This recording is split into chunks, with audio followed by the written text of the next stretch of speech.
কাল সকালেই আমার স্বামীর সাথে আমার জায়ের বিয়ে। আমার স্বামীর সাথে এখনো আমার ডিভোর্স হয়নি, অথবা আমি আমার স্বামীকে এখনো ছেড়ে যাইনি। আমি আমার রুমেই বসে আছি। আমাদের বিয়ের এই 10টা বছর হতে যাচ্ছে, কিন্তু এখনো আমাদের কোনো সন্তান হয়নি। আমি এই 10টা বছর ধরে নিঃসন্তান, কিন্তু সমস্যাটা আমার না, সমস্যাটা হচ্ছে আমার স্বামীর। আমার স্বামীর অনেক চিকিৎসা করিয়েছি, অনেক ডাক্তার দেখিয়েছি, কিন্তু বিয়ের 2 বছর পর যখন জানতে পারলাম আমার স্বামী আমাকে কখনো মায়ের সুখ এনে দিতে পারবে না, তখন আমার স্বামী আমাকে জড়িয়ে ধরে অনেক কান্না করেছিল আর বলেছিল, তুমি আমাকে কখনো ছেড়ে যেও না, শুধুমাত্র সন্তানের সুখ দিতে পারবো না এই জন্য তুমি আমাকে ছেড়ে যাবে। শুধুমাত্র আমি যেন তাকে ছেড়ে না যাই এই জন্য সে আমার পায়ে পড়ে পর্যন্ত কান্না করেছিল। তার কান্না জড়ানো মায়ামুখটা দেখে আমি আর কোথাও যাইনি। আমি আমার স্বামীকে ওয়াদা দিয়েছিলাম, যত যাই হোক তোমাকে ছেড়ে কোথাও যাব না। এইভাবেই আমাদের সংসারটা কাটতেছিল। আমার শাশুড়ি মা আমাকে অনেক পছন্দ করত, কিন্তু হঠাৎ করে আমার বড় জায়ের স্বামী মারা যায়। আমার ভাসুর যখন মারা যায় তখন তার 2টা ছেলে মেয়ে ছিল।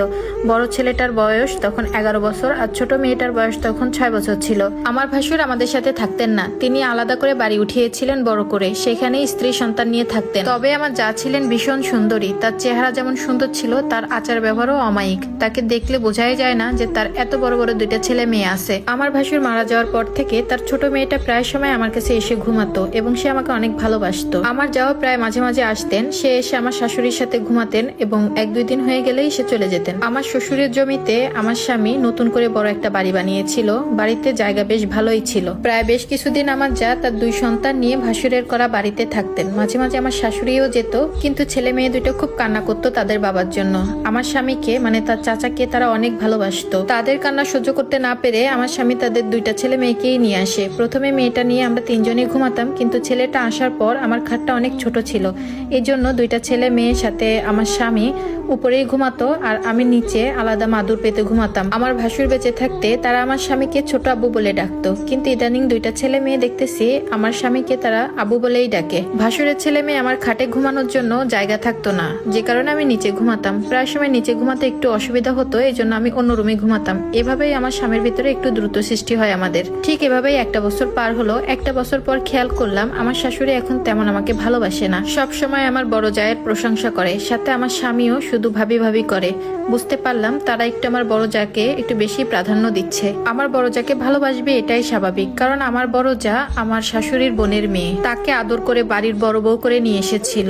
আর আমাদের বিয়েটা হয়েছিল পারিবারিকভাবে বিয়ে হওয়ার কারণে আমার শাশুড়ি তেমন একটা আমাকে পছন্দ করতেন না, সব থেকে বেশি পছন্দ করতেন আমার জাকে। ভাসুর মারা যাওয়ার 1 বছর পর সবাই মিলে আবারও সে বাড়িতে চলে গেলেন, কারণ আমার ভাসুর যে বাড়িটা বানিয়ে গিয়েছিলেন সেটা ছিল অনেক বড়। আমার বড় যা সাথে তার 2 ছেলে মেয়ে, আমার স্বামী সাথে শাশুড়ি মিলে সবাই সেখানে থাকতেন। আমার ইচ্ছা থাকলেও আমি যেতে পারিনি, কারণ আমি বাসায় অনেক গবাদি পশু পালতাম, তাদের খাওয়া দাওয়া তাদের দেখাশোনা করা লাগতো আমার ভাসুরের বাড়ি চলে যাওয়ার পর আমার স্বামী প্রথম দিকে প্রতিদিনই আমার সাথে দেখা করতে আসতেন, এরপর সপ্তাহে 1 দিন আসতেন এবং বাজার করে দিয়ে যেতেন। তবে এসব দেখলে মাঝে মাঝে আমারও কষ্ট লাগতো, কারণ আমার স্বামী আগের মতো আমাকে সময় দেয় না, তাদের সাথেই বেশি সময় কাটাই। কথা বলতে গেলে আমার স্বামী আবার আমার সাথে ঝগড়া লাগতো। এমনও দিন গেছে আমার স্বামী যখন আমার জন্য বাজার করে নিয়ে আসতো, আমি যদি বলতাম আজকে রাতটা আমার সাথে থেকে যাও, তখন সে আমার গায়ে হাত তুলতো। এজন্য আমি তাকে আর জোরও করিনি, খালি খালি ঝামেলা বাড়বে। আর এখন তো মাস পার হয়ে গেলেও সে আমার সাথে দেখা করতে আসে না। হঠাৎ একদিন কিছু না বলেই আমার স্বামী আর শাশুড়ি বাসায় আসলো। শাশুড়ি আমাকে ডেকে নিয়ে বলল,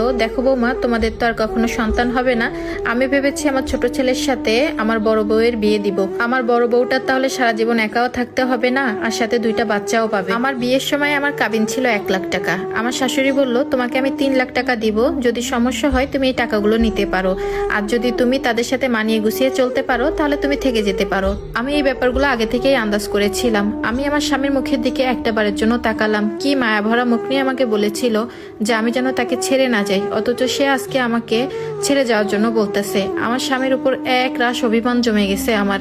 যদিও এখন আমি 3 লাখ টাকা নিয়ে কি করব, আমার বাবার বাড়ি তেমন অবস্থা ভালো না, মা বেঁচে নাই। আমি যদি এই টাকা নিয়ে কোথাও যাই আমার ভালো জায়গায় আর বিয়েও হবে না। আমি সবকিছুই মুখ বুজে সহ্য করে নিয়েছিলাম, আমি তখন কোনো কান্না করতে পারিনি। আমার স্বামী আমাকে রুমে ডেকে নিয়ে বলে, তোমার কখনো অবহেলা হবে না, তোমাকে আমি সবকিছুই দিব।